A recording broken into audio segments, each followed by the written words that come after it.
Okay, so continuing section 1.5, the last way we have of solving a quadratic is using the quadratic formula. So it's really just a formula. People make it seem difficult, and it's not. You have a quadratic. You have to make sure that it's in standard or general form.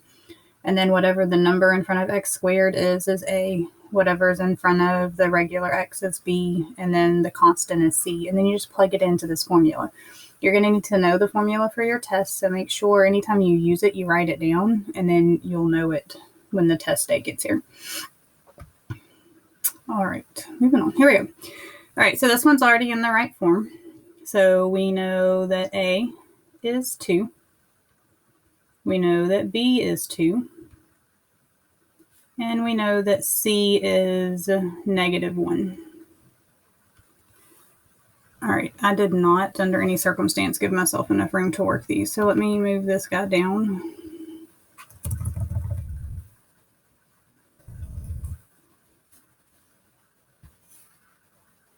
Okay, so remember the quadratic formula is x equals -b plus or minus the square root of b squared minus 4ac all over 2a. All right, so plugging in our values, we have -2 plus or minus the square root. We'll have 2 squared minus 4 times 2 times -1, 4ac, all over 2 times a. All right, so the first round of cleanup is, can we multiply on the denominator, and can we clean up inside that radical? All right, so easy part, 2 times 2 is 4. All right, now under the radical, 2 squared is 4. 4 times 2 times 1, so -4 times +2 times -1, that's -8, +8, so 4 plus 8 is 12. All right, so at this point, you have to decide if you think this radical will simplify. So we have the square root of 12.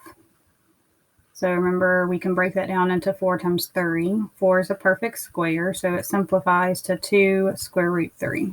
So if we replace the square root of 12 with 2 times the square root of 3, then the last step of simplifying is, do all 3 terms have something in common? So 1, 2, 3 terms. They're all divisible by 2. So if we reduce everything by 2, you get -1 plus or minus 1 root 3 over 2. And that's our answer. All right, so next problem. I'm going to switch my color. All right, so first of all, we have to have it equal to 0. So 2x and 7 need to join the 4x squared. You could move the 4x squared to the other side. I just prefer that x squared stays positive. It's really a personal preference. All right, so we hopped the equal sign. We did the opposite to move them, so their signs changed. So here we have a is 4, b is -2, and c is -7. All right, so again, write the quadratic formula, say it to yourself every time you use it, and you'll remember it. X equals -b plus or minus the square root of b squared minus 4ac all over 2a. It's important that you do like the all over 2a part. Make sure you're not doing slanty fractions. All right, so plugging in what we know. We have a -b. Well, b is already negative, so a negative is a positive. You can think of that as the opposite of b if you want. All right, so square root, we're going to do -2 squared minus 4 times -7 all over 2 times 4. All right, so simplifying, we know we have an 8 in the denominator. Under the radical, we have -2 squared is 4. You do -4 times -7. I'm doing it in a calculator to make sure I get the right number. We get 112. So 4 for this, 112 for this, positive. So 4 plus 112 is 116. Now, if you think about 116, I'm pretty sure it's divisible by 4. And it is. It's 4 times 29. So if you think about this square root of 116, I thought 4 because I know 4 goes into 16 and 100, so it should go into 116. And it does 29 times.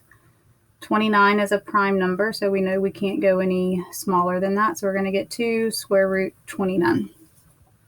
So we can replace the square root of 116 with 2 square root 29.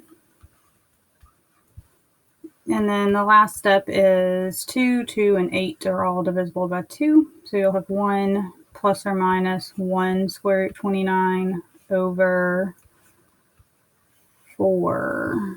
They won't let me write down there. Weird. Okay. All right, so number 3. This one's already equal to 0, so we can just jump into, we know A is 1. We know B is negative 2. And we know C is positive 2. All right, if you want to pause and try this one from here, that'd be a good idea. All right, so x equals negative b plus or minus the square root of b squared minus 4ac all over 2a. So that means we have a negative again, so it'll be a positive 2 plus or minus the square root of negative 2 squared minus 4 times 1 times 2 all over 2 times 1. So let's see, 2 plus or minus the square root of, we'll figure it out in a minute, over 2 times 1 is 2. All right, so right here we're looking at this. This is 4 minus 8. So 4 minus 8 is negative 4. Remember that the square root of 4 is 2, but it was negative, so we need an I. So the square root of negative 4 is 2i. So this is what we have. And then everybody's divisible by 2, so we divide the 2 out. We just get 1 plus or minus I. All right, so that's the quadratic formula. And that's the end of the quadratics lesson. So moving on to section 1.6. The section has other types of equations, and it's got like, I don't know, 4 or 5 other types of equations. We'll do a couple today, and then we'll finish it up tomorrow. So to start with, we're going to do polynomials, but we're only going to handle polynomials that will solve by factoring. If they won't solve by factoring, it's a little more complicated, and that's what chapter 3 is mostly about. So we'll deal with that then. So we're going to do polynomials, which we've already learned about what a polynomial is. So a polynomial equation is when you put 2 polynomials equal to each other. General form, just like quadratics, because a quadratic is a polynomial, is when you have it equal to 0. The degree is the highest degree of any term. So if it's a polynomial we're going to be solving, it's only going to have one variable. So it's just the biggest exponent that you see is going to be the degree. And that tells you how many solutions you should have. But some solutions are repeated. And again, we'll get into that more in chapter 3. All right, so you already have steps on solve by factoring from when we were solving quadratics by factoring. It's the same steps. We have to have it equal to 0. So we're going to subtract the 12x squared.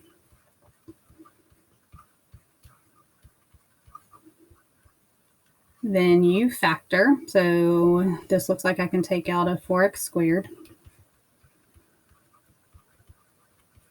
Then you set your factors equal to 0. And usually at least one of them is going to be a quadratic factor.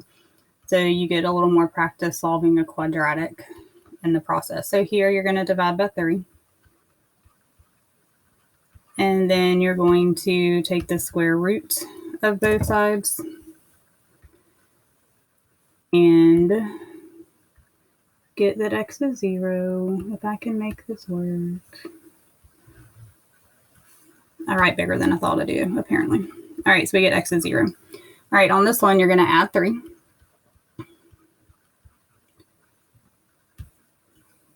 Again, I'm at home and I'm using this little writing tablet and my writing is horrible. I apologize.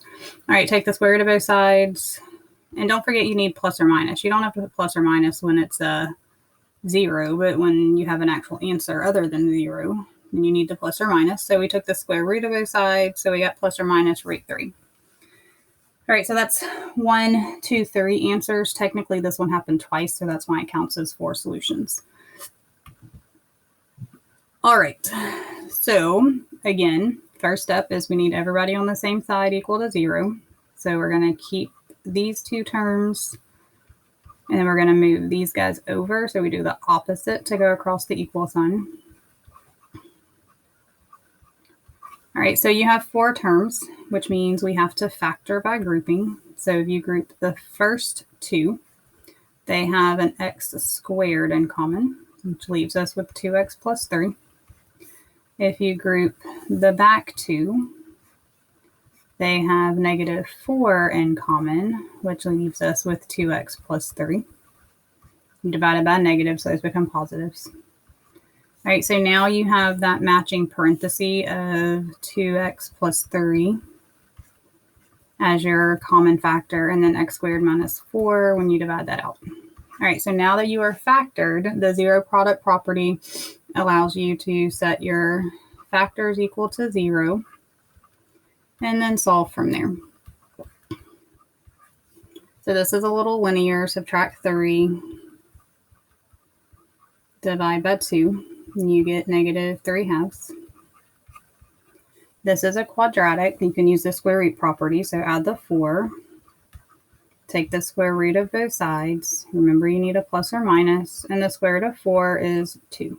So those are the 3 answers, a +2, a -2, and a -3/2. All right, number 3, you have 3 terms, so it's guess and check. It's a little different than what you're used to because this is to the 4th, but I think we factored something like this in our factoring lesson. So since this is half of this, we know we can just do x squared. That'll give us x to the 4th, and that'll make our middle term have an x squared. And then we're trying to get 7, so you need a 7 and a 1. If it's a -7 and a +1, that'll give you the -6 that you need. All right, so now you're factored. You set those factors equal to 0 and solve. So we can add 7. Take the square root of both sides. There is no square root of 7, so it's just plus or minus root 7. Here we're going to subtract 1. Take the square root of both sides. You need plus or minus. The square root of 1 is 1, but it's negative, so it's 1i. So you got 2 imaginary answers and 2 real, just not pretty answers. So that gives you the 4 solutions that you know you should have with an exponent of 4. All right, so that's solving polynomials. That's like one example of anything that you might come across. All right, what's next? Radical equations. All right, so for a radical equation, that's when there's a square root or a cube root or any higher root. All of our examples are going to be square roots, and I think everything that's in your assignment is going to be square roots. Definitely what's on your test will be square roots. All right, so in order to get rid of a square root, the opposite of that is square. So with a quadratic, you can take the square root to get rid of the square. With a square root equation, you're just going to square to get rid of that square root. But what that causes is extraneous solutions, because when you square something, what you're squaring could have been positive or negative. But when we talk about square roots, we talk about principal values unless we put the square root in the problem. So extraneous solutions are just extra, like extraneous. The word extra is in there. It just means extra solutions. So it's ones that don't really work. So when you're doing radicals, this check is important. All right, so our steps. We're going to make sure that there's one radical by itself on one side of the equation. If there's 2 radicals, and you need one on each side, but one side has to have just a radical. I know I'm not doing any examples of that, and I don't think I've assigned you any where you have 2 radicals. We're just going to handle where there's 1 radical. All right, so once you have the radical by itself, you're going to raise both sides to the nth power and then solve the resulting equation. So if you had two radicals in the first place, you would have a radical left at this step and you'd have to repeat your steps, but we're not going to have to handle that. So you don't have to worry about this part because I'm not going to give you any that would still have a radical at that point. All right, so here are our examples. We want the radical by itself. Radical meaning this little housey thingy. Okay, the square root. So we're going to subtract 3 over here. So we want the square root of x plus 3 equal to x minus 3 because we subtracted the 3. All right, I'm pretty sure I'm going to run out of room. So I'll go ahead and slide that on out of the way. And then see if I can grab just this guy. Nope, just this. Maybe not. There it goes.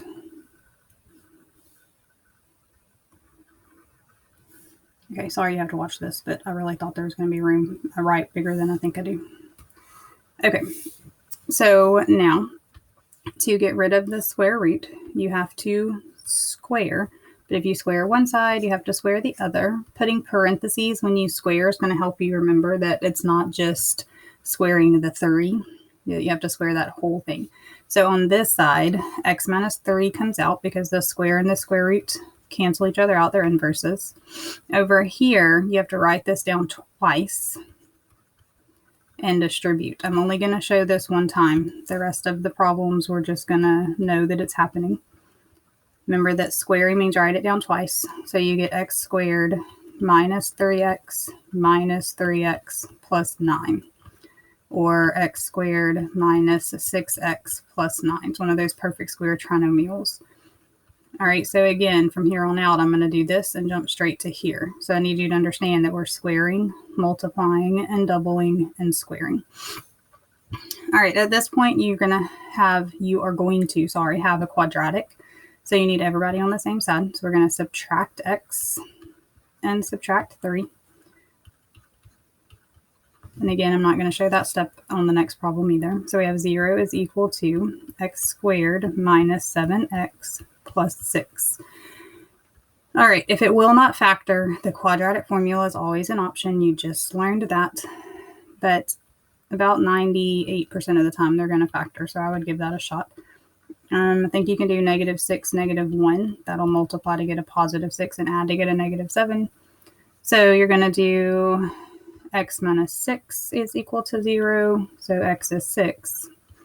And you're going to do x minus 1 is equal to 0. So x is 1. All right, so we have to check our answers because a square root usually only has one possible answer. So we have to go back up here and think about what's happening. So what are our solutions? 6 and 1. All right, so we put in a 6. I'm okay if you do this mentally, but some of us are going to need to write it down to keep up with it. So putting in a 6 for the x. And this x also. And we're trying to decide if we think that's true. Well, 6 plus 3 is 9. The square root of 9 is 3. 3 plus 3 is 6. That one works. All right, the other solution was 1. So if we put in a 1, you have 1 plus 3.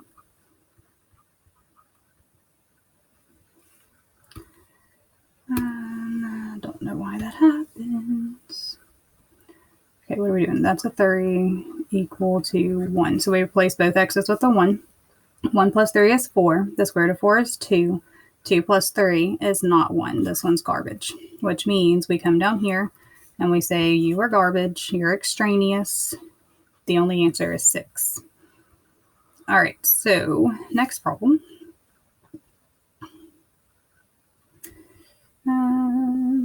Picking a color. Okay, so this one, they have the square root by itself. So you're just going to square and square.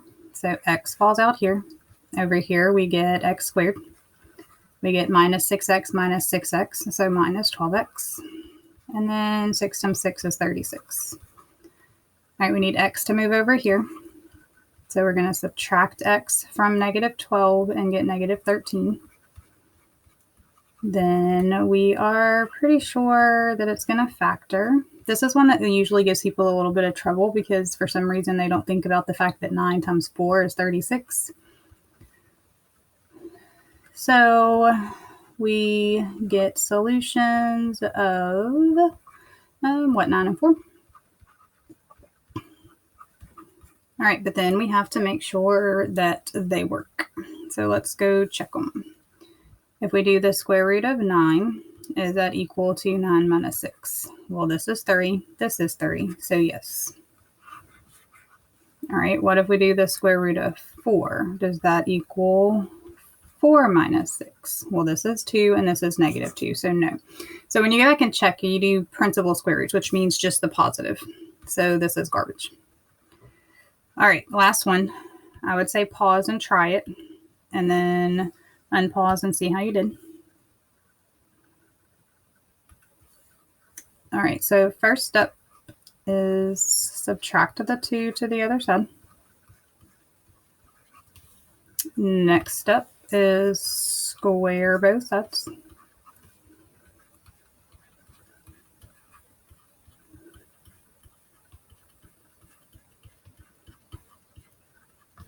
All right, then we need this side to be 0.